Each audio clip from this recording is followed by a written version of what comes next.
ગુજરાત કોંગ્રેસના સંગઠન નવસર્જન અભિયાનનો પ્રારંભ રાહુલ ગાંધી 4 તબક્કામાં બેઠક કરશે। કોંગ્રેસના સંગઠન સર્જન અભિયાનની ગુજરાતથી શરૂઆત થશે, જેને લઈને રાહુલ ગાંધી અમદાવાદ પહોંચી ગયા છે। કાર્યાલય ખાતે જિલ્લા અને મહાનગરના 41 પ્રમુખો નક્કી કરવામાં અમદાવાદ નિરીક્ષકો સાથે બેઠક કરી। કોંગ્રેસના પ્રોજેક્ટ અંતર્ગત 5 સભ્યની ટીમ બનશે અને 45 દિવસમાં જિલ્લા પ્રમુખોની નિમણૂક પૂર્ણ કરાશે। 2027 ગુજરાત વિધાનસભા ચૂંટણીમાં ભાજપને હરાવવાની ચેલેન્જ આપ્યા બાદ રાહુલ ગાંધી આવતીકાલે અરવલ્લીમાં બેઠક કરશે। મોડાસાથી કોંગ્રેસના નવસર્જન અભિયાનનો પ્રારંભ થશે। અહીં રાહુલ ગાંધી કોંગ્રેસના વરિષ્ઠ નેતા સાથે બેઠક કરશે, કોર કમિટીના સભ્ય સાથે બેઠક કરશે, નિરીક્ષકો સાથે સંવાદ કરી સંગઠન કઈ રીતે મજબૂત કરવું તેના પર મંથન થશે। જિલ્લા પ્રમુખ સહિત માળખું કઈ રીતે બનાવવું તે અંગે ચર્ચા થશે। રાહુલ ગાંધી નેતાઓને માર્ગદર્શન આપશે।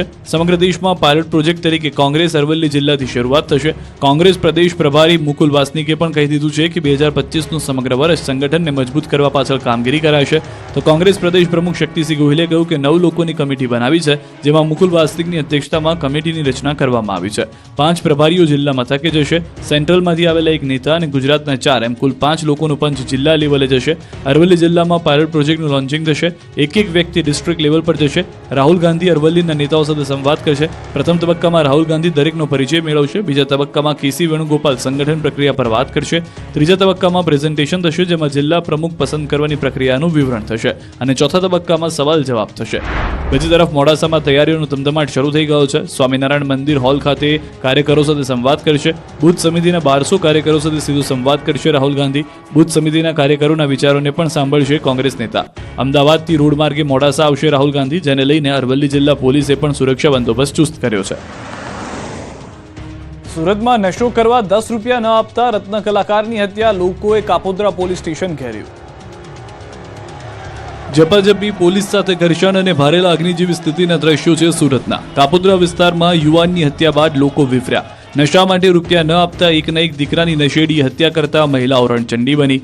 કાપોદ્રામાં રત્ન કલાકાર તરીકે કામ કરીને પોતાના પરિવારને આર્થિક રીતે મદદ કરતા એક 17 વર્ષીય સગીર અને 4 બહેનોના એકના એક ભાઈની એક નશેડીએ રસ્તા પર ચપ્પુના ઘા મારીને હત્યા કરી દીધી। વાત માત્ર એટલી હતી કે નશેડીએ નશો કરવા મૃતક સગીર પાસે પૈસા માંગ્યા, પરંતુ તેની પાસે માત્ર 10 રૂપિયા જ હોવાથી આપવાનો ઇનકાર કર્યો। આ નશાખોર એટલેથી ન અટકતા તેણે આગળ જઈ રિક્ષા ચાલકને પણ ક્યાંક મૂકી જવા જણાવ્યું, પરંતુ રિક્ષા ચાલકે ઇનકાર કરતા તેને પણ ચપ્પુના ઘા મારી દીધા। હાલ રિક્ષા ચાલક પણ સારવાર હેઠળ છે। હાલ તો દાનવ બનેલા આરોપી પ્રભુની તથા ચપ્પુ આપનારની પોલીસે ધરપકડ કરી છે। આ ઘટનાને પગલે સમગ્ર કાપોદ્રામાં ભારે લાગણી જેવી સ્થિતિ ઊભી થઈ છે। લોકોમાં આક્રોશ ફેલાતા પોલીસ મથકનો ઘેરાવ થયો।